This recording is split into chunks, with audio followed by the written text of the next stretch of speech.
Hiya, so my name is Laura and welcome to my brand new channel called Art Grad Not Mad. And that is simply because over the years there have been so many times where I have said, oh yeah, I studied fine art at university, and someone goes, you're crazy, why would you do that? You're never gonna get a job, you're never gonna earn enough money, you're never gonna make this, that or the other happen. So this is just my little way of trying to change that perception. For my first ever video, I just wanted to actually run through something I did in, it must have been September, because I wanted to get it finished before I did the Inktober challenge. So this is the 100 Heads challenge, which some people may be familiar with. I will put some more information in the description box below. Obviously, I did not create this. This is not, a brand new challenge. This is something that many people have done before me, and I'm sure many people will do after me. So I just wanted to talk a bit about how I got on and all the things I learnt along the way. As you can see, I've been working in the sketchbook. It's not it's not amazing quality paper. It's it's good enough for a little bit of watercolour, a little bit of pen, but if you go in with like Ohuhu markers, it doesn't hold up so well all the time. But that's okay. I mean, a sketchbook is a sketchbook at the end of the day. This was the first page I did, and you can see the first 3 heads. Obviously, I got off to a tricky start. This one wasn't quite what I wanted it to be. Second one definitely improved a bit. The third one I love just because of the dramatic shadows around the face. They're very simple, these ones, though. I was using pencil to sketch out underneath, and then I have a Pentel brush pen, which is really fun to use, really gorgeous. So I'm just using this to hold the page open. So this is the next one I did. Once again, I love how dramatic it is, and it's so Renaissance style. I think it was actually of a sculpture, so that's probably why it gives me Renaissance vibes. So I started adding in some watercolour washes onto these ones, and as you will be able to tell, some of these are a bit flat. You can see this one's quite flat. This one, it went a bit flat in the face, but that's okay. I think because I had some more contour lines on this one, it didn't flatten quite so much. But yeah, I'm okay with this page. It's not my favourite. It's not my least favourite. So this page I really like. I think it's this face in particular. I really like how it turned out, and something about the line work in this one. Really nice sort of fluid lines as well. So I quite like this page. I do prefer when I keep more simplistic with my sketches, as opposed to trying to go in with shading and stuff. I find that when I do that with pen, it doesn't always work so well. Or at least I did at this point. This is quite a nice page. Once again, it just shows that more simplistic lines, with the contours. I, put in a few lines to show where her cheekbones are, and same for him, where his cheekbones are and his chin, light on his forehead. That seems to work a lot better for me. I quite like these 2 faces. I think they both have quite good moods to them. She looks quite side-eye, moody, whereas he's, I don't know, shocked or scared or gasping at something. I don't really know, but yeah, that's what I think of that page. This one, I loved the sort of futuristic vibes that the statue I was drawing for this one had, but it didn't really come across that way when I drew it. And this sort of headscarf thing, I loved the shape of, so I wanted to do it really big, but then as a drawing, going on top of it with markers, I don't think worked so well, but I guess I'd done several pages at that point which were just black and white, So I was trying to change it up every now and again, add something new in, play with a different material, different medium. This is quite a nice spread actually. We've got a younger girl's face that looked very moody, and that was good fun to draw. I always find myself pulling the same expression as the person whilst I'm drawing it, which is hilariously silly, but that's fine. I quite liked this profile. I find profiles quite hard, personally. I love side views where you get sort of half of the profile, and I don't mind straight on, but side profiles are something I found tricky, so I was quite pleased with how well that one turned out. And this one down in the corner here, you may remember, it's actually the same picture as earlier on. It's this statue again, but from a slightly different angle. And so I was using a finer pen this time, and so the shadings, it's got a few more mid-tones to it, which I thought was quite nice. Take a drink of some coffee. That's better. It's been ages since I've talked this long. As anyone else in COVID quarantine will know. This face in the top left, it felt like a really nice classical pose, and so doing it in pencil was quite nice, but it's still very sketchy.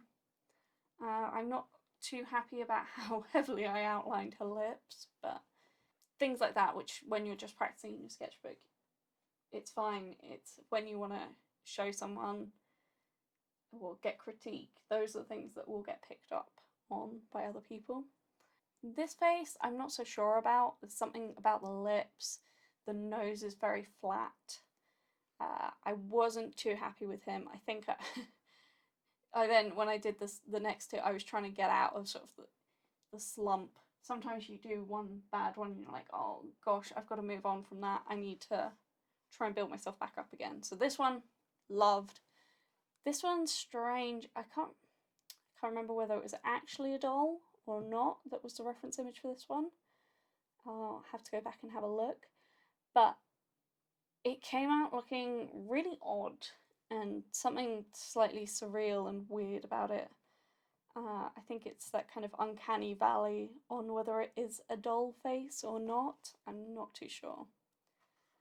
So this page, I went back in and played with my Ohuhu markers again, and I much prefer the way these two came out than my previous playing around with Ohuhu markers in the sketchbook, because I really like the shades on this face and the fleshy pink to sort of balance out the really cool tone greys and the browns, so that was really nice. I think this one I just went in a bit more loose and haphazard, but sometimes that brings more inspiration with it, I find. Didn't like this one.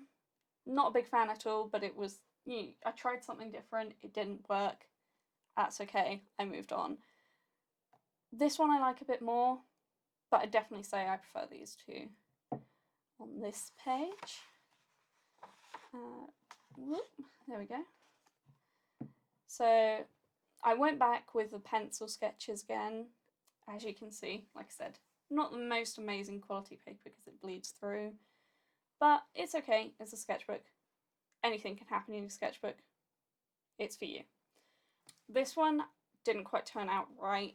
As you can tell, it's like the eyes are off to the left of the centre line, so I almost want to just, shift them to the right a bit and make it make more sense, but once again, that's how it goes. Sometimes it just doesn't look as good. And this one is a really nice sketchy quality to this one. I quite like drawing hair and just going a bit wild with the line work in the hair.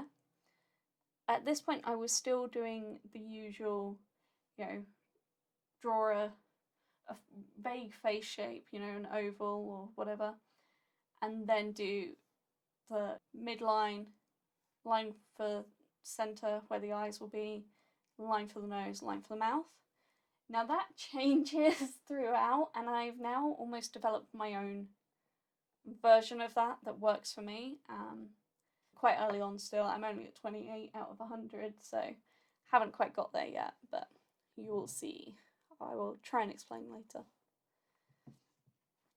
I think I was using Waterbrush pens a lot for my watercolours in this, and that's just mainly because I work during the day, so it would be in the evening, I'd get some time to do some sketching, be sat in front of the TV, sit on the sofa, Waterbrush pens out, have a play around in my sketchbook. Now, I still quite like to do that.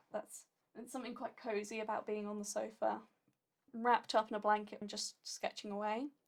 In some ways, I think I realised how heavy-handed the brush pen was in this first one of this page, because you can see when I went with the pencil and then played a bit more with the light and the shadow, it looks a lot better. And so on this page I almost just want to blot her out, but I really love the character of this drawing painting, and I really enjoy playing with just plain white to get highlights, and so I kind of went for this monotone colour in the background. It's kind of like a sepia photograph, I think, but maybe that's just me. Let me know what you think. I'm gonna move that over there now. So this page is really simple, but I really like it. Obviously, you know, side profile, once again, I find those tough, and I feel like this turned out really well. And once again, I love the sort of character in this one. I love drawing women. Not such a big fan of drawing men. Don't know why. Probably going to just start trying to do them anyway and make it work. I don't know why. There's something about feminine faces that I'm drawn towards. But yeah, so I was really happy with this page. I mean, I had a tough time. You can see the wet on wet in here. I think I overworked it a bit. But I mean, happy accident. You just gotta go with it sometimes and make it work. Make it work. This is where I started to develop a different style for doing heads. Now, I don't know if you'll be able to see it on... I can see it on these two. So I started just drawing a circle so that you get the round of the top of the head. And then quite often I find that where the circle falls will be roughly the eye line. But obviously in this case, doesn't quite work. It's more the nose, because the way you're slightly looking upwards at this person.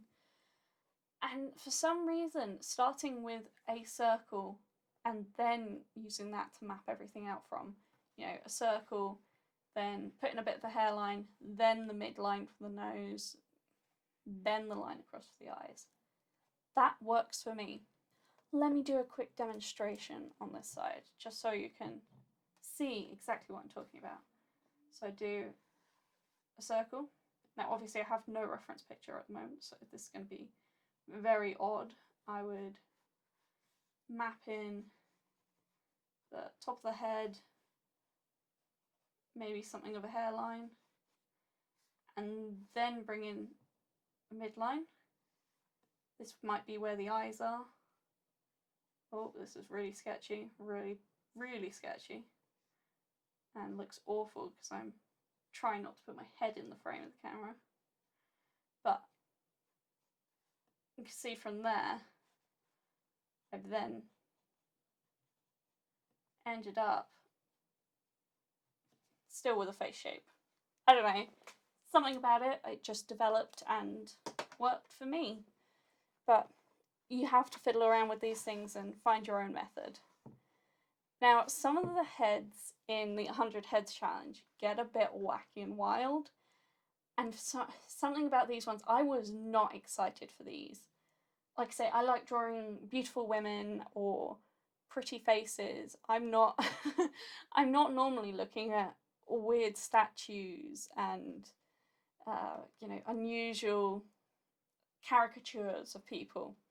So this was a very unusual thing for me to do, and it pushed me out my comfort zone.